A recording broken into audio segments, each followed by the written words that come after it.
Dewi Lestari.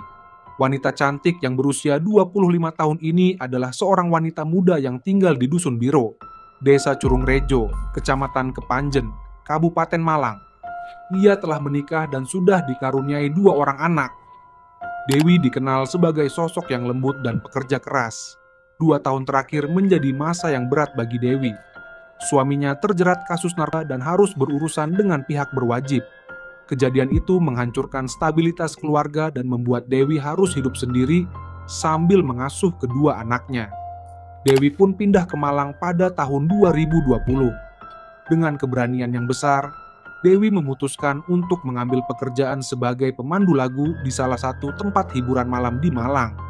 Meski pekerjaan itu kerap mendapat stigma negatif dari masyarakat, Dewi melihatnya sebagai satu-satunya jalan untuk menghidupi anak-anaknya. Dewi merupakan alumni SMK Negeri 6 Malang yang lulus pada tahun 2013. Ketika bekerja, ia sering merenungkan kehidupannya yang dulu penuh harapan dan kebahagiaan. Berbeda jauh dengan situasinya sekarang. Namun, kenangan itulah yang memberi Dewi semangat untuk tetap berjuang. Pekerjaan Dewi penuh tantangan dan risiko. Ia harus menghadapi stigma dari masyarakat sekaligus berada di lingkungan yang berbahaya, dekat dengan pergaulan bebas, penyalahgunaan obat-obatan hingga narkoba. Hal inilah yang kemudian membuat dirinya menjadi terbiasa mengkonsumsi miras, bahkan penyalahgunaan obat-obatan. Pada Senin malam, 19 April 2021, Dewi Lestari merencanakan pertemuan dengan 2 temannya, Aziz dan Cahyo, yang juga warga Kepanjen, untuk minum-minum di area Stadion Kanjuruhan Kepanjen sekitar pukul 11 malam. Sebelum bertemu dengan Aziz dan Cahyo, Dewi sempat nongkrong bersama teman-temannya. Identitas teman-teman tersebut tidak diketahui. Namun pada saat itu Dewi sudah dalam keadaan mabuk setelah mengkonsumsi 15 saset obat batuk jenis Comix. Dalam kondisi sempoyongan, Dewi yang sedang bersama anaknya pergi menemui Aziz dan Cahyo, kemudian mengajak mereka menuju Pakis. Setelah itu, sekitar pukul 11 malam, mereka bertiga melanjutkan perjalanan ke Stadion Kanjuruhan untuk mengadakan pesta minuman keras. Di sana, Dewi membeli 3 bungkus minuman jenis Trobas atau arak, masing-masing berisi setengah liter. Cahyo, yang baru pertama kali diajak minum oleh Dewi, hanya mampu meminum setengah plastik arak sebelum mulai merasa buk, terlebih karena kondisi tubuhnya sedang kurang sehat. Selama sekitar 1 jam, mereka bertiga nongkrong di depan pintu masuk Stadion Kanjuruhan sambil mengobrol santai dan menghabiskan 1,5 liter arak. Kondisi mereka semakin berat. Sekitar pukul 1 dini hari, Dewi, yang sudah dalam keadaan tidak stabil, memutuskan untuk pulang ke rumah sendirian untuk mengambil uang. Ia menitipkan anaknya kepada Aziz dan Cahyo. Melihat Dewi yang sudah sempoyongan berusaha mengendarai sepeda motor, Aziz dan Cahyo merasa khawatir. Mereka pun memutuskan untuk menyusul Dewi bersama anaknya. Namun, tak jauh dari lokasi, Dewi yang kehilangan kendali karena mabuk berat terjatuh ke sebuah petak sawah. Ia terjerembab dengan posisi tertelungkup dan tertimpa sepeda motornya. Anak Dewi, yang masih berusia 3,5 tahun, menyaksikan kejadian tersebut. Dengan panik, ia berteriak meminta pertolongan. Sementara itu, Aziz dan Cahyo segera berusaha membantu Dewi. Di sisi lain, Pardi, seorang penjual lalapan asal desa Melaten, mendengar teriakan anak kecil saat melintas di lokasi sekitar pukul 1:30 dini hari pada Selasa 20 April 2021. Ketika itu, ia sedang dalam perjalanan pulang ke rumah bersama istri dan anaknya dari Gondang Legi. Namun, Pardi sempat ragu untuk berhenti, khawatir suara minta tolong tersebut merupakan modus kejahatan. Istrinya mendesaknya untuk memberikan bantuan, terlebih karena terdengar suara anak kecil yang jelas memohon pertolongan. Akhirnya, Pardi memutuskan untuk mengantarkan istri dan anaknya pulang lebih dulu ke rumah mereka di desa Melaten. Setelah itu, ia kembali ke lokasi kejadian bersama adiknya. Mereka menemukan Dewi terjatuh di tengah areal sawah di jalan alternatif yang menghubungkan desa Tegalsari dan desa Kedung Pedaringan, tepat di belakang Stadion Kanjuruhan Kepanjen. Di lokasi kejadian, Pardi melihat seorang anak kecil sedang memegang senter di pinggir jalan. Seorang wanita terjatuh di sawah, serta 2 pria yang tidak ia kenal. Ia juga melihat sebuah motor Revo hitam di sawah dan satu motor Matic berada di atas jalan. Pardi berusaha membantu dengan menjaga sepeda motor di lokasi, sementara adiknya membantu kedua pria tersebut mengevakuasi motor dari sawah. Pardi sempat bertanya kepada salah satu pria yang bernama Aziz, siapa wanita yang ada di sawah itu. Aziz menjawab bahwa wanita tersebut adalah istrinya. Pardi juga mendengar suara wanita yang kemudian diketahui bernama Dewi Lestari, berkata dengan lirih, Sek, aku arep muntah." Setelah membantu sebisa mungkin, Pardi dan adiknya memutuskan untuk meninggalkan lokasi. Aziz dan temannya, Cahyo, kemudian membawa Dewi ke rumah seorang teman bernama Syahrul di desa Kedung Pedaringan, kecamatan Kepanjen. Aziz dan Cahyo memang sering menginap di rumah Syahrul. Setibanya di sana, Dewi ditempatkan di salah satu kamar. Namun, Dewi tidak mendapatkan pertolongan medis meskipun kondisinya sudah sangat lemah dan memprihatinkan.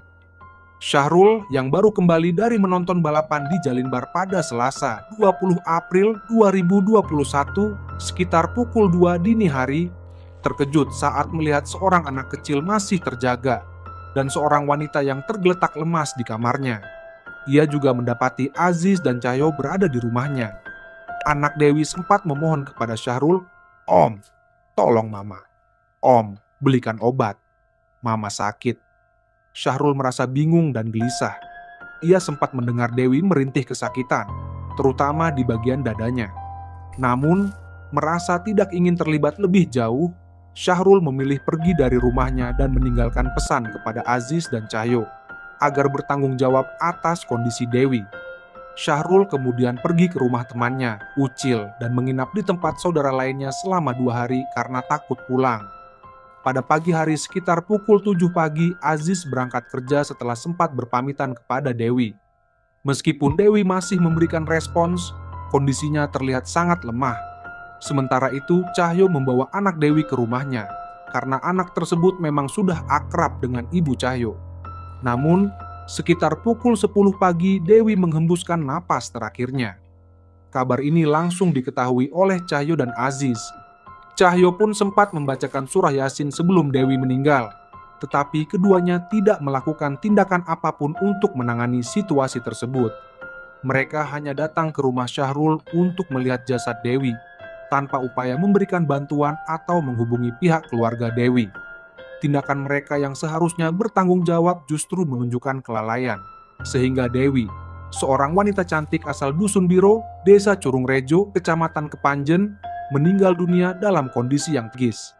Pada malam harinya, Aziz dan Cahyo kembali ke rumah Syahrul untuk memindahkan jasad Dewi ke sebuah gubuk di dekat lokasi tersebut.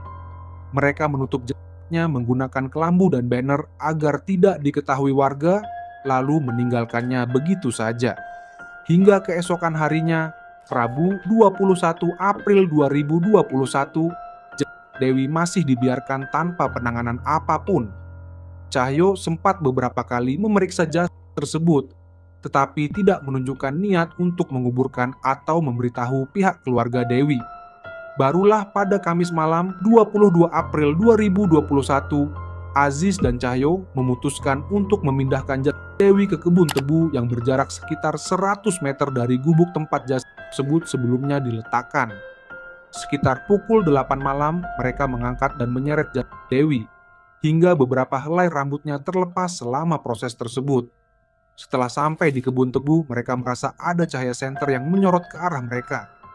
Ketakutan, keduanya segera melarikan diri, meninggalkan jasad Dewi begitu saja di perkebunan tebu milik warga. Pada hari Kamis, Syahrul kembali ke rumahnya setelah menginap di rumah temannya. Ketika tiba, ia mencium bau tak sedap di sekitar rumah. Ia juga mendapati bahwa wanita yang sebelumnya dibawa oleh Aziz dan Cahyo beserta anaknya sudah tidak terlihat lagi. Keesokan harinya, pada Jumat pagi 23 April 2021 sekitar pukul 8, seorang warga desa Kedung Pedaringan, Kecamatan Kepanjen bernama Subakir mencium bau busuk saat melintasi area kebun tebu.